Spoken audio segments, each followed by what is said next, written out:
Hi everyone, welcome to Hue at Home. We are on location in the rehearsal room for a dramatic theater. We're not talking about theater though, we're talking about poetry with my good old dear friend Laurie Fischer. And Laurie, congratulations, the third book, the end of the trilogy of all this poetry. More than 400 poems you've written? Yes, over 400 poems over the last, I guess, 5 years. It all started very suddenly when the pandemic hit. And basically, I was doing a show. I was doing a show down in Florida, a musical. We'd rehearsed for 3 months. We did our dress rehearsal. And the morning we were going to open, we were called in and we were told we had 1 hour to get out because everything shut down. So suddenly the world came to a stop from going 110 miles an hour to zero. And after about 48 hours, I said to my wife, I said, I'm going to go crazy. I'm going to go absolutely insane because all we could do was sit around, walk the puppies. I could ride my bike, but that was it. You had no contact with anybody because there were a few deaths down there. So there was a lot of panic. And basically, I started writing really to inspire, to motivate, to uplift the people around me. And I posted during that period of time a poem every day on Facebook. And people were reacting. The reaction was unbelievable. And my daughter Pamela Ross, who has been my editor for all 3 books, said, why don't we put a collection together? And so that's how Poetry of the Pandemic was born. It was out of boredom from the pandemic. And I was simply writing about the feelings, the things that I saw around me. I've often said that a poet is a mirror. He reflects the world around, or he or she reflects the world around them. And if you don't like what they're saying, change the world. And that's really how this all started, was with Poetry of the Pandemic. And then I just kept writing, and so the second, Musings on a Life Well Lived, was born. A little different, probably a little more positive. We weren't in the middle of the pandemic at that time. And I've always wanted to complete the trilogy. Yes. And that's how The Future Awaits came, was, again, I just continued writing. I have still continued writing. And so the trilogy was completed. So this last book, how is it different from the other two? I think it's still a lot of the same themes. I still write a lot about nature. I still write about my puppies. I still write about life. But it's looking more to the future. And I'm quite a positive person.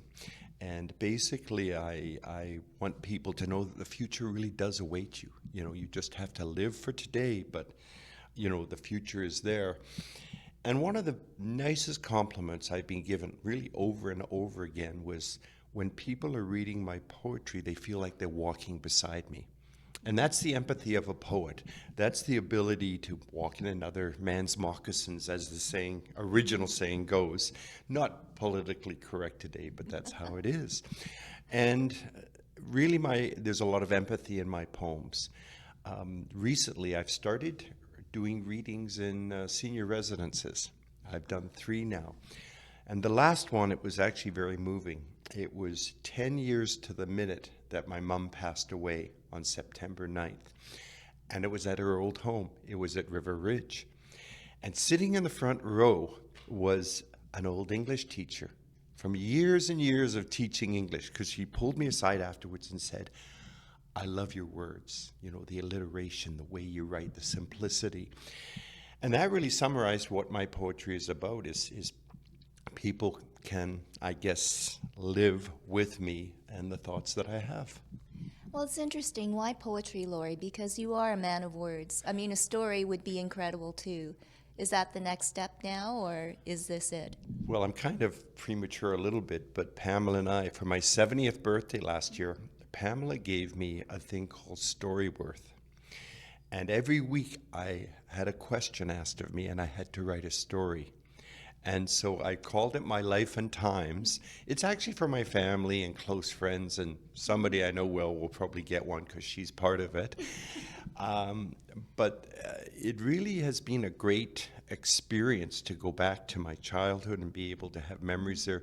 So the truth is, yes, I've written stories recently. I have gone back to poetry, and I don't know why, because my poetry is really like a story. I don't, one or two I tried to rhyme and I said, this is ridiculous, I can't do this. So a lot of my poetry is free-flowing. It's, as I said, about nature, it's about life, and it really is a story within a poem. So that's kind of how I get away with it. Well, now I'm going to go back about the future, talking about the future, but your future. You received some very good news, and there is kind of an underlying theme for all of this too, with your battle with cancer. Yes, I was diagnosed in, May 22nd, 2018. Basically, I had stage 4 prostate cancer, which had metastasized. They caught it too late. And my timeline was 2 to 6 years. And when I hit 7 years, I told all my friends that I've expired, but I haven't gone sour.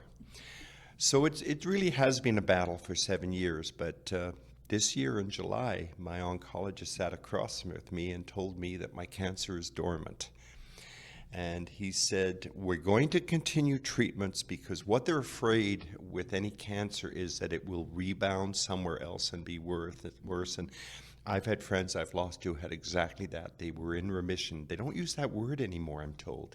They just say your cancer is dormant. It's there, but basically I've won the battle. So hopefully it will continue well into the future. And you're right, it's a great feeling. Well, in words of wisdom now, when you receive those words from your doctor, for those out there that are fighting the fight, it's hard, but...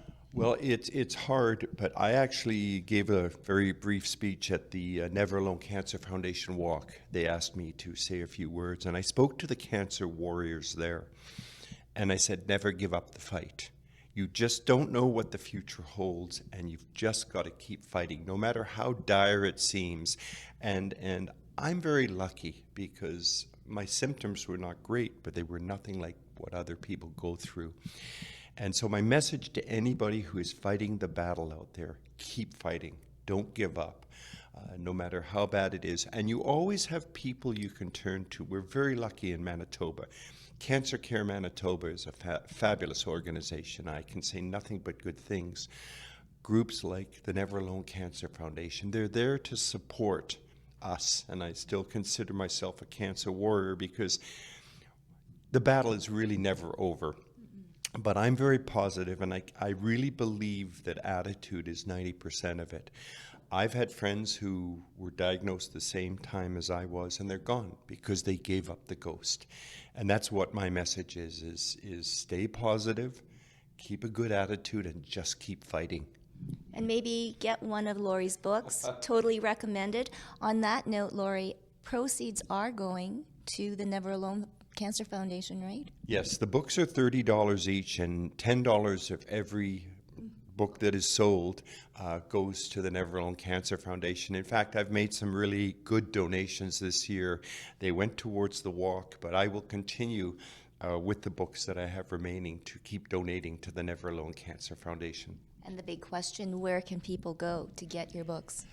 The best thing to do is telephone me. I have a very easy telephone number, and I'm happy to give it. It's 204-890-8999. That's probably the easiest.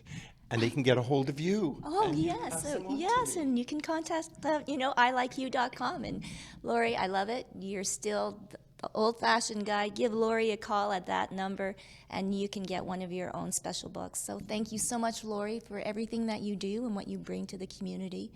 It never, ever ceases to amaze me, but it does not surprise me. And congratulations on the great news. Thank you so much, Tracy, and thank you for having me today. Okay, that is a wrap for Hue at Home. We'll see you next time, right here on Hue.